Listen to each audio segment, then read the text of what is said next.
ما فعلوه إلا قليل منهم ولو أنهم فعلوا ما يوعظون به لكان خيرا لهم وأشد تثبيتا وإذا لآتيناهم من لدنا أجرا عظيما ولهديناهم صراطا مستقيما صدق اللہ مولانا العظیم۔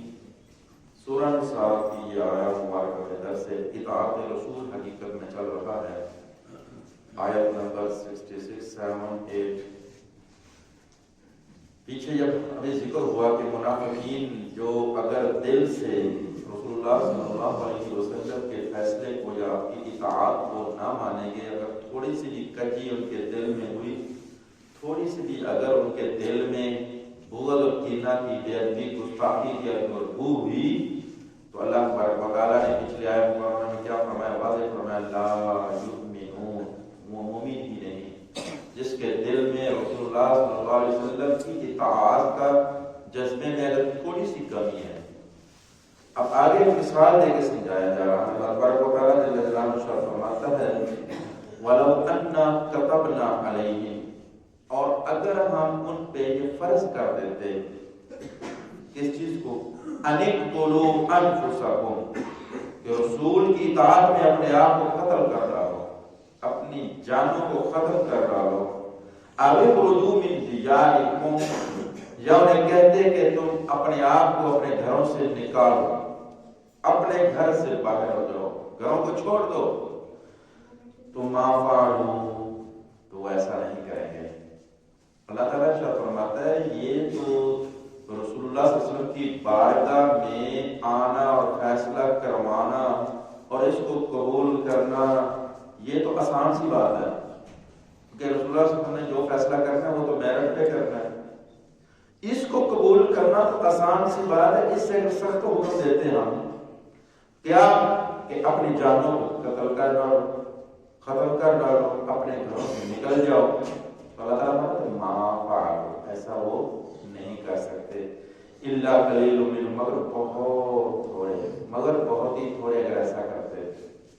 اصل میں یہود اور منافق اور پکے خالص مسلمان صحابہ اکرام ان کی آپس میں ایک دن تکرار ہو رہی تھی، اور منافقین اور یہود تانے تشنی دیتے تھے مسلمانوں کو، تم ایسے مسلمان ہو، کچے مسلمان ہو۔ تو صحابہ اکرام رضوان اللہ علیہم اجمعین نے کہا اگر مصطفیٰ جان رحمت ہمیں اپنی جان کے قتل کا بھی حکم دے تو ہم پرواہ نہیں کریں گے۔ رسول اللہ صلی اللہ علیہ وسلم ہمیں حکم دے اپنے گھر چھوڑنے کا، ہم پرواہ نہیں کریں گے۔ تو مال و دولت رسول اللہ کی بارگاہ میں نچھاور کریں گے، ہم پیچھے ہٹنے والے نہیں ہیں۔ اللہ تبارک و تعالیٰ جل جلالہ نے حضرت جبریل امین علیہ السلام کے ذریعے آیت مبارکہ نازل فرما دی۔ حضور علیہ السلام کی بارگاہ میں آئے، فرمایا آپ کے اصحاب کا جذبہ ایمانی یہ ہے کہ وہ حکم ہو اگر رب کا، رسول اللہ کا، اپنے آپ کو قتل کرنے کا، اپنی گھر کو چھوڑنے کا، تو وہ ایسا کر دو گے۔ لیکن یہ منافقین جو ہے جو ظاہراً ایمان میں کمزور ہیں یہ ایسا نہیں کر سکتے۔ وَلَوْ أَنَّهُمْ فَعَلُوا، اللہ تبارک و تعالیٰ فرماتا ہے ہاں اگر وہ ایسا کر لیتے یا کر لیں تو کیا ہوگا؟ مَا يُوعَظُونَ بِهِ، تو جو ان کو وصیت کی جاتی ہے، نصیحت کی جاتی ہے، لَكَانَ خَيْرًا لَهُمْ، تو یہ ان کے لیے بہت بہتر ہوتا۔ وَأَشَدَّ تَثْبِيتًا، یہ ہوتا کہ حکم پہ ثابت قدم رہتے۔ کوئی اللہ کا حکم آ جائے، رسول اللہ صلی اللہ علیہ وسلم کا حکم آ جائے، شریعت آ جائے، اصل میں مومن پکا وہ ہے جو اس اطاعت اور اس حکم پہ ثابت قدم رہے، چھوٹی چھوٹی باتوں میں آ کے متزلزل نہ ہو، پیچھے نہ ہٹے، لوگوں کے دکھاوے کے لیے، رسم و رواج کے لیے اور پتہ نہیں ریاکاری کے لیے، وہ اس ثابت قدم رہنا اس عمل پہ، اس بات پہ، یہ اصل ایمان والوں کا شیوا ہے۔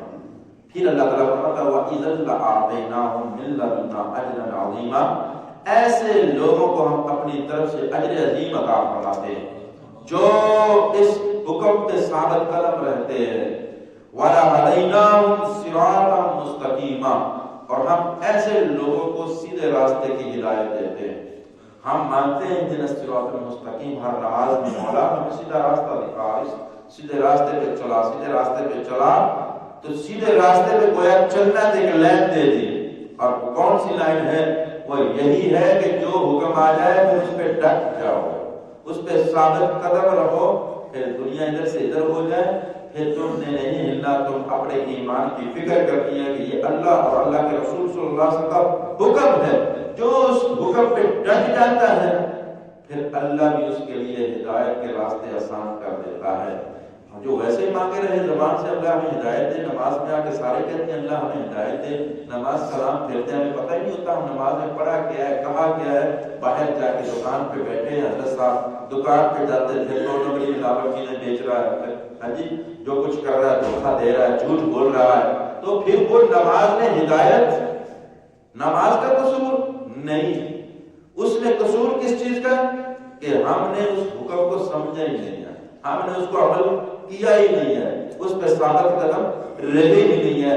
2 لمحے پہلے مسجد میں ہم اقرار کر رہے تھے کہ مولا ہم سچ بولیں گے، ہم تیری حمد بیان کریں گے، ہم سچے مسلمان، پکے مسلمان، لیکن باہر جا کے وہی کھوٹے مسلمان، وہی 2 نمبر، وہی ملاوٹ، وہی دھوکہ دہی، وہی جھوٹ، تو پھر وہی غیبت، وہی چغلی، وہی کچھ، تو پھر سمجھ لو ہدایت نہیں ہے۔ ہدایت آئے گی کوشش سے، محنت سے، ثابت قدمی سے اور عمل کرنے سے آئے گی، باتوں سے نہیں آئے گی۔ اس لیے اللہ تعالیٰ نے فرمایا وَالَّذِينَ جَاهَدُوا فِينَا، جو لوگ ہماری طرف آنے کی کوشش کرتے ہیں، کوشش تو کریں، ہماری طرف آنے کی جد و جہد تو کریں، لَنَهْدِيَنَّهُمْ سُبُلَنَا، پھر ہم اس کے لیے کیا کرتے ہیں؟ ضرور بر ضرور راستے آسان کر دیتے ہیں۔ اس لیے میرے بھائیو دوستو یہاں بھی حکم یہ ہے، اللہ تعالیٰ نے فرمایا یہ تو آسان سے عمل تھے، آج گھر سے اٹھ کے آنا، مسجد میں نماز پڑھنا بڑا آسان ہو گیا، کیونکہ کوئی مشکل نہیں ہے، ہر سہولت موجود ہے۔ وہ وقت تھا جب صحابہ کرام کا زمانہ تھا، اس وقت وسائل اتنے نہیں ہوتے، مسجدیں کچی تھیں، لیکن قسمت والے تھے جن کے ایمان پکے تھے۔ آج مسجدیں پکی ہیں، ایمان کچے ہیں، یہاں کلین بچھے ہوئے ہیں، اے کی سہولت ہے، سردیاں ہیٹر موجود ہیں اور سب کچھ موجود ہے۔ صحابہ کرام کا زمانہ ہے، ایسا بارش آ جاتی چھت سے پانی ٹپکتا، اور جب پیشانی جاتی تو پانی میں وہ سجدہ کرتے، مٹی ان کی گارے ان کی پیشانیوں پہ لگ جاتے تھے، لیکن قسمت والے تھے، ان کے ایمان پکے تھے۔ ہم آگے اگر یہ ماتھے رگڑیں گے، ہم آگے اپنے ماتھوں پہ نشان لگا لیں گے، تو یہ کیا فائدہ اگر اندر سے کچے رہے اور اندر سے پکے نہ ہوئے۔ اللہ تعالیٰ نے یہ بات بولا جو ثابت قدم رہے، جو پختہ ہوں، اتنے پختہ ہوں، مثال دے کے سمجھایا نا، اور ایک تشبیہ دے کے سمجھایا کہ اگر انہیں جان دینے کا حکم ہو جائے تو جان کی پرواہ نہیں، اور مال کی پرواہ نہیں، گھر بار کی پرواہ نہیں۔ کون ہے بھائی کا آج کسی کو کہا جائے دین کی خاطر ذرا گھر چھوڑ دو، بڑی دور کی بات ہے، گھر چھوڑنا چند منٹ ٹائم لینا بڑا مشکل ہے، چند منٹ سے کہہ جائے آؤ جب مسجد میں جاؤ اللہ کی بات سننے کا وہی کرے، یہ آپ بہت مشکل ہو گئے، کہتے ہیں مولویوں کا ہمیں چھوڑو ہمارا کام ہی نہیں ہے۔ میرے بھائیوں نہیں، یہ سب امت کا کام ہے، سب مسلمانوں کا کام ہے، اس پہ عمل کرنا ہم سب کا فرض ہے۔ اللہ تعالیٰ ہم سب کو علم و عمل کی توفیق عطا فرمائے۔